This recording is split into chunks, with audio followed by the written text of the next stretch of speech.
on air. Okay, there we go. Oh, okay. Cool. All right. So basically, how organizations can prepare leaders to respond to crisis is, I guess, kind of the first topic we're going to cover. And let's see. I feel like this topic is really interesting right now because I'm in New Jersey and there's a lot of crises going on. Well, I feel like people there don't really consider them crises, but like train station crashes and bombings, like to me, that's a crisis. Right.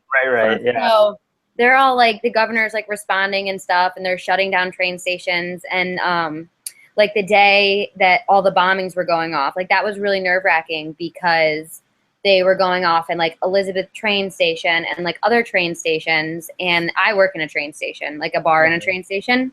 So that was a little nerve wracking to us. And it was more like I didn't feel like anybody was doing anything about it. It's not like they were like preventing it at all. Right.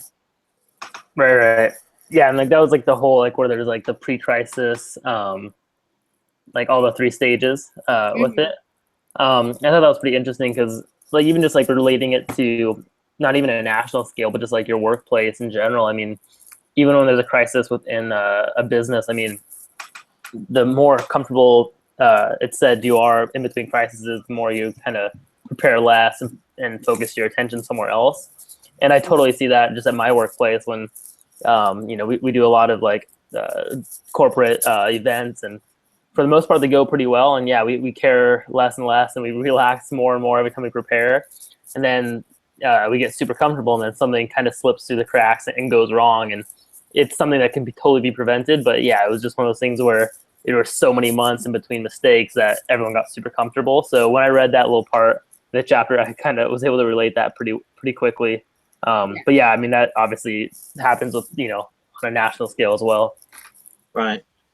Well, what I believe is that, companies should prepare leaders by having a crisis plan in place for dealing with issues that might come up. Plan on, communicating to employees, to the media about instances that happen, and they should be able to organize, backup functions to keep the company going. And because go back to September 11th, just think of all the companies that were affected with that. I mean, my company was just across the street, and our building caught fire, and we had to evacuate for 9 months before we went back. Oh yeah, they had to rebuild a lot of the building. So a lot of planning with that, and reorganizing in New Jersey. And just communicating to employees as to what's going on, where we stand, when we're going to actually get back to normal. So basically, you just got to have some type of plan in place. And you can't prepare for everything, but you just have to keep leadership involved and knowing what they have to do if in the event that something happens. Yeah. I kind of talked about how like one person should be a spokesperson and like make sure they get like the correct information out there and they inform people before they're like misinformed. And one thing that I feel like is happening a lot and has happened is that they inform us with not necessarily the correct information. And I don't know if that like helps or hurts the crisis, because like when something bad happens or something goes wrong, they think like they're protecting us by not telling us everything, but really like it's kind of like you should know everything. Like with the train station crash, like I was supposed to take that train the next day to go to an event, and then all of a sudden like a train goes haywire, doesn't stop, and drives right into a station, and like 100 people are hurt and 3 are killed.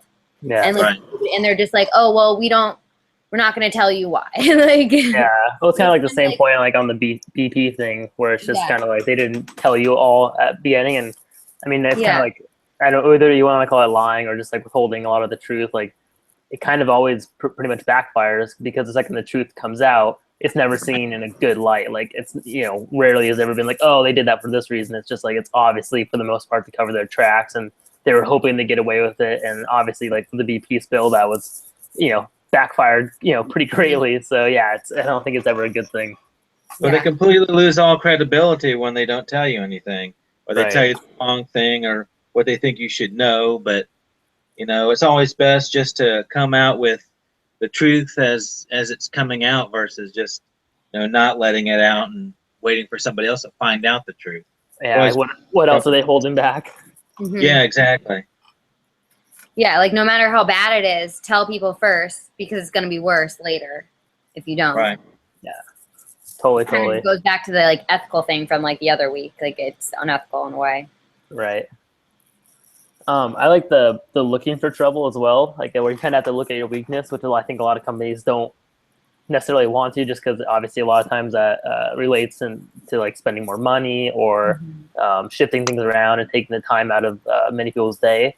But yeah, I mean, I think more times than not, in my experience, every time we've looked at a weakness within the company and put our attention towards it and our efforts towards to fix it, it does prevent a lot of things in the future. Where as the times where we've kind of pushed it aside, you can keep seeing things build and things go wrong because of that. So I think that point is actually pretty important. Mm-hmm. Right. And I was watching the BP spill video, and it's sad, really, regarding to the Deepwater Horizon. They were just trying to cut corners and save money here and there. I think they saved upfront $7 million, but with all the lawsuits and fines, they ended up paying out hundreds of millions of dollars. So, right. Mm-hmm.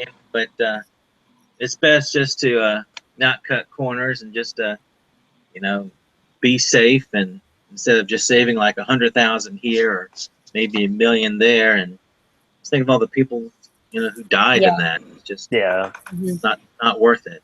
Even in the small decisions that you have to make, like crises, large and small, people are always finding themselves like, well, I want to save this $20 or I want to save this 20,000, and they'll do whatever they can to cut corners. But really, it's not the smartest decision. It's like immediate gratification over long term, like what's good. Well, I think go for it.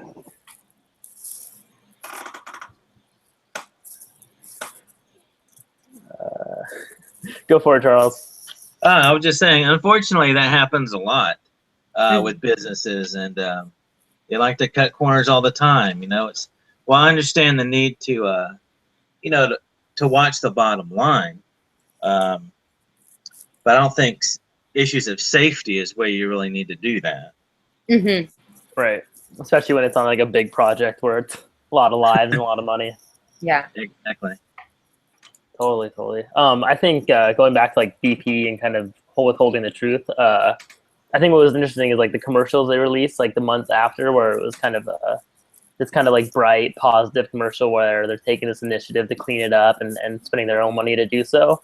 I mean, obviously, I think in any business, in any crisis, you're going to kind of come out with that after, just to kind of save face and all that. But I think the fact that they lied at the beginning made that commercial just kind of almost like leave this bad taste in your mouth where you're like, they're probably not doing that. This is totally a fake thing. Whereas if they did just come out right away with, we made a huge mistake and came out with the whole truth, that you kind of believe those after commercials a lot more than like just kind of being like, yeah, this is so bad. Right, exactly. And like, so sometimes they don't want to cause like panic, like leaders when there's a crisis, like back how you were saying to the 9/11 thing. I mean, I was very young when it happened, but I do remember it, like being in school and the teachers and everybody, kind of found out and just shut all the TVs off and wouldn't tell anybody. And then all of a sudden we're all getting sent home. And it's kind of like, they don't want to like scare people, especially like kids and like other teachers, and they don't want to scare you by telling you what's going on. But really, like, does that benefit anybody? Yeah. It's unreal. I think I was in like 4th grade. Mm-hmm. And I just remember like with all the withheld information, all the false information that was brought to light that like families were creating, and just because there was so much uncertainty that, I remember constantly hearing that we were out of school because they were worried they were going to bomb a school, here in Arizona. And it was just like, it's just so far from the truth. So yeah, it's unreal what not getting the full information does. Yeah, that's true. I mean, I understand that sometimes they just don't have it to give, but Right. because they're unfolding, and nobody really knows. But They still haven't released like the full information like at the White House. I can't think of what it's called right now actually, but the full report, that's still not released to this day. So it's very interesting that it's been about, you know, a couple years, a decent amount of time, and that's still like a hidden thing. Yeah, it raises a lot of questions. Like, kind of the longer the truth is withheld, the more, you know, you question what really happened, and also the, you know, the truthfulness of the who organization. they're protecting really is really the thing. It's who are they protecting? Are they protecting themselves, or are they protecting the people? Yeah, yeah. I think the longer the time goes, it's unreal. Yeah, that's something I think we could all talk about for like hours too. Though. Yeah, it's, like, definitely. it's a hard topic to get into. But, right. Yeah. Sweet. And then trying to check everything. EP. They have to kind of make like quick decisions though. Like when there's a crisis, you have to be very quick in your response and you don't have time to not make decisions quickly. Right. So you need like leaders that are in a position to, or just the kind of people that are really decisive and really just like, okay, I have the intuition, I'm going to do this. This is what I'm going to do here, you know, and kind of get the word out there. People that lack in that, and they can't make a decision to save their life, or they can't stick to something, or they're like, well, we could do this, we could do that. That really only hurts people too. Right. Yeah. Well, I like to touch back on what you said earlier about having one person in charge of communicating to the press, or, you know, putting out information out to the public. You know, that's definitely the best way to do it, in my opinion. That way, you just have one voice coming out, and everybody knows who to go to get the information. And you know, one of the best things to do really with the company regarding, you know, crisis is always you know, keeping your people educated as to what they need to do if an event comes up. And also training. You know, you should have some type of, you know, some training program in place. That way you just you know, focus maybe a day, a year, just on if something happens, this is how we're going to do it, just to keep everything fresh in people's minds, you know. And you know, just by doing those exercises, because I know our company does it once a year, and even local governments do that. I know here in Florida with the you know, the hurricanes and stuff that come through, our local governments always just have one day to where they plan everything as if there's really a hurricane coming through, and they make sure all the lines of communication work and everybody knows what they're supposed to do if the event we lose power, you know, downtown's flooded, what all the agencies are going to do. And so